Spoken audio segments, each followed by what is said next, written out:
नमस्कार, स्वागत है आपका खबरों का पंचनामा में। मैं हूं आपके साथ वक्ता। हम लेकर आए हैं देश और दुनिया की 5 बड़ी खबरें, जिस पर चर्चा के लिए हमारे साथ स्टूडियो में मौजूद हैं कैपिटल टीवी के editor in chief doctor Manish Kumar ji. Doctor साहब, आपका बहुत बहुत स्वागत है। धन्यवाद। सबसे पहले नजर डालते हैं आज की हेडलाइंस पर।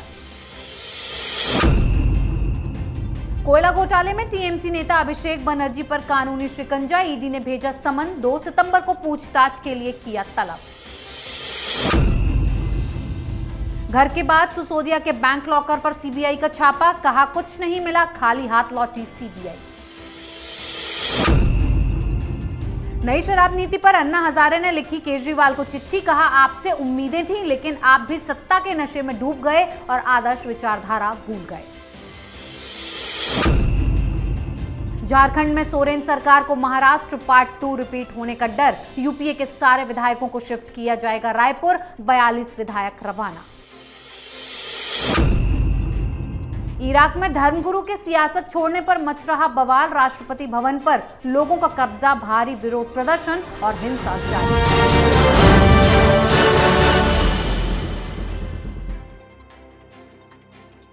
आज की सबसे पहली खबर बंगाल में हुए कोयला घोटाले में फंसे अभिषेक बनर्जी की। अभी शिक्षक भर्ती घोटाले का मामला शांत नहीं हुआ था कि कोयला घोटाला आ गया। कोयला घोटाले मामले में अभिषेक बनर्जी को ईडी ने समन भेजा है और 2 सितंबर को पूछताछ के लिए तलब किया है। अभिषेक बनर्जी से पूछताछ के लिए दिल्ली से ईडी अधिकारियों की विशेष टीम आ रही है जो उनसे पूछताछ करेगी। अभिषेक बनर्जी के साथ साथ उनकी साली मेनका गंभीर को भी ईडी ने इसी मामले में तलब किया है, जिसे मेनका गंभीर ने हाईकोर्ट में याचिका दायर कर चुनौती दी है। इस पूरे मामले को एक बार फिर बीजेपी की बदले की राजनीति बताया गया है। डॉक्टर साहब, अभिषेक बनर्जी से ईडी दिल्ली से जाएगी पूछताछ करने, क्या कुछ खास हाथ लगा है? देखिए, ये मसला पुराना है। जिस तरीके से कोयले का स्मगलिंग बंगाल से हो रहा था, पूरी तरह से ऑर्गेनाइज तरीके से, ये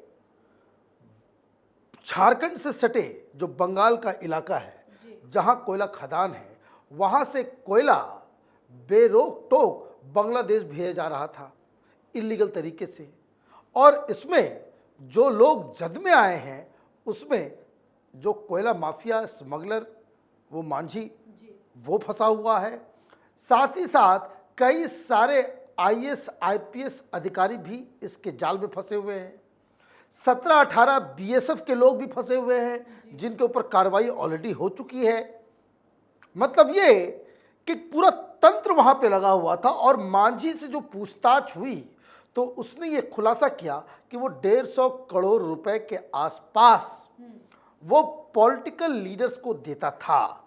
ईडी को अब ये पता लगाना था कि भाई वो लोग कौन हैं, और ये पता चला कि इसमें जो बेनिफिशियरी है, जो लूट का माल खाने में, वो आरोप अभिषेक बनर्जी के ऊपर, उनकी पत्नी के ऊपर, उनकी साली के ऊपर। अब ये बताया जा रहा है कि इन लोगों के अकाउंट्स लंदन, सिंगापुर, उसमें अनर्गल तरीके से हर महीने 50 लाख, हर 10 दिन के बाद 50 लाख, 60 लाख रुपए जो है वहाँ भेजे जा रहे थे। ईडी को इसके सबूत मिले हैं, इसलिए पूछताछ की जा रही है। इनको बताना होगा कि आप कौन सा इंडस्ट्री चला रहे हैं, कौन सा आप कारोबार करते हैं, कौन सा बिजनेस करते हैं, ये पैसा आया कहाँ से।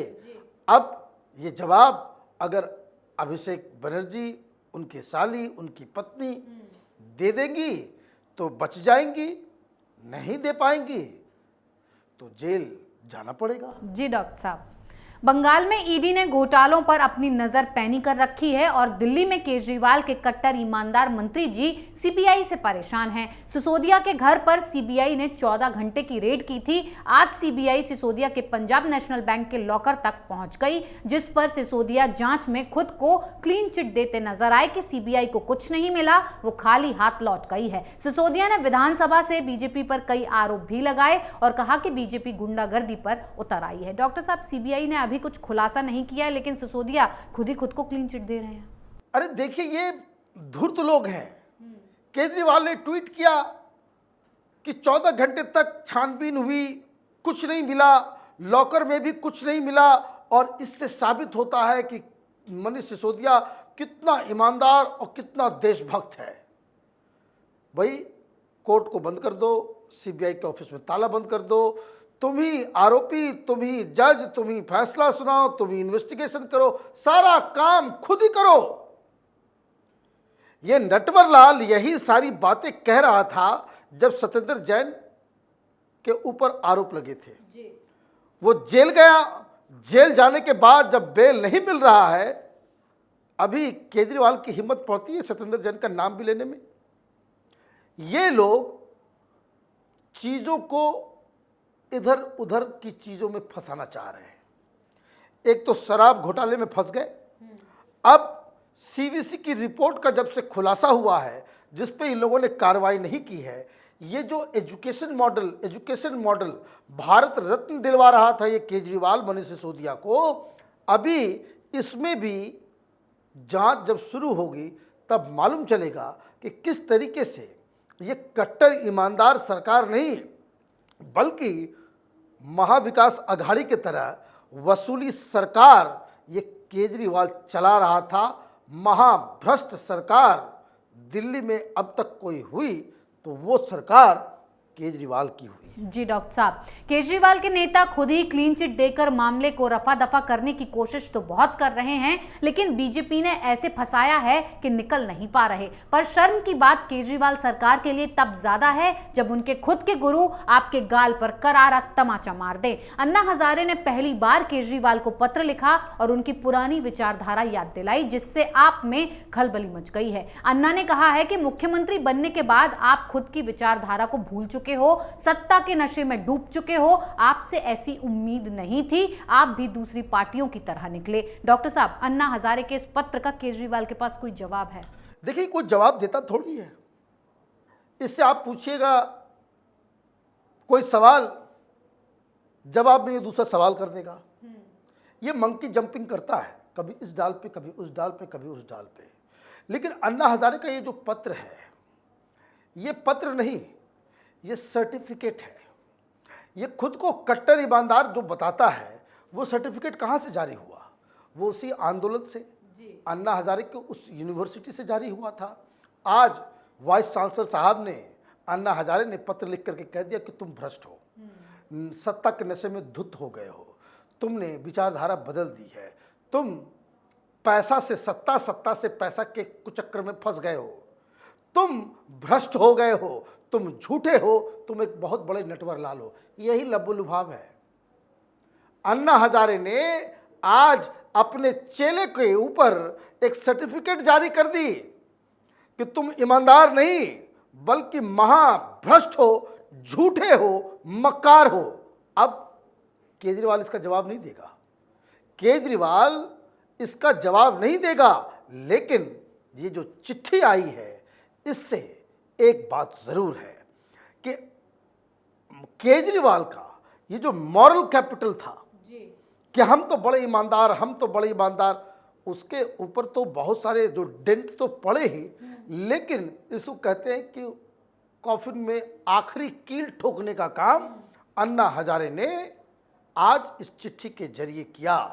जिसने तुम्हें बनाया उसी ने आज तुम्हें, तुम्हारे सामने, तुम्हारे लिए आईना रख दिया। ये जो चेहरा केजरीवाल का अन्ना हजारे ने खींचा है, वो बहुत ही शर्मनाक है। जी डॉक्टर साहब, केजरीवाल को अन्ना ने ऐसा आईना दिखाया है कि दिल्ली सरकार में हड़कंप मचा हुआ है। हड़कंप तो झारखंड की सोरेन सरकार में भी दिख रहा है। सोरेन सरकार को अपने विधायक चोरी हो जाने का डर सता रहा है कि कहीं महाराष्ट्र की तरह झारखंड में भी खेला ना हो जाए। इसीलिए खनन पट्टा मामले में फंसे मुख्यमंत्री हेमंत सोरेन को महागठबंधन के विधायकों में सेंधमारी का डर है। इसीलिए वो यूपीए के सभी विधायकों को छत्तीसगढ़ के रायपुर में शिफ्ट कर रहे हैं। 42 विधायक रवाना भी हो चुके हैं। डॉक्टर साहब, सोरेन सरकार हर तरफ से गिर गई है, क्या होगा आगे? होना क्या है इसमें? इलेक्शन कमीशन ने कह दिया कि भाई ये तो चोरी करते हुए रंगे हाथ पकड़ा गया है, इसकी विधायकी जाएगी। सवाल कि विधायकी अगर गई, अगर हेमंत सोरेन मुख्यमंत्री नहीं रहे तो क्या ये सरकार भी जाएगी, जिसमें कांग्रेस पार्टी भी एक सहायक पार्टी है?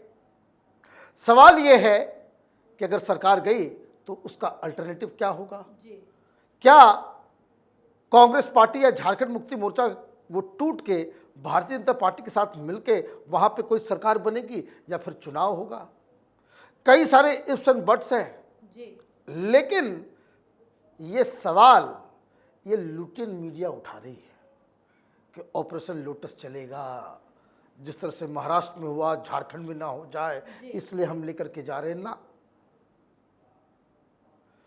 झारखंड मुक्ति मोर्चा में अगर ये शख्स इसकी विधायकी जाती है तो अगला मुख्यमंत्री कौन होगा उसी की टसल है। जी। हेमंत सोरेन चाहते कि अपनी पत्नी को बना दिया जाए, लेकिन पारिवारिक पार्टी है, सबसे बड़ा दुश्मन आपका भाई होता है परिवार में। जी। जब बंटवारा होता है तो खूनम खून हो जाता है, मर्डर तक हो जाते हैं। यहाँ तो परिवार का मसला है।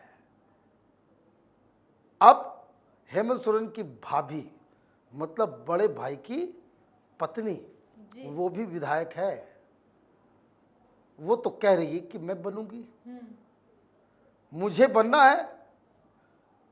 अब उसके तरफ झारखंड मुक्ति मोर्चा के कुछ विधायक टूट के चले जाते हैं या कुछ और खेल हो जाता है तो हेमंत सोरेन तो पत्ता साफ।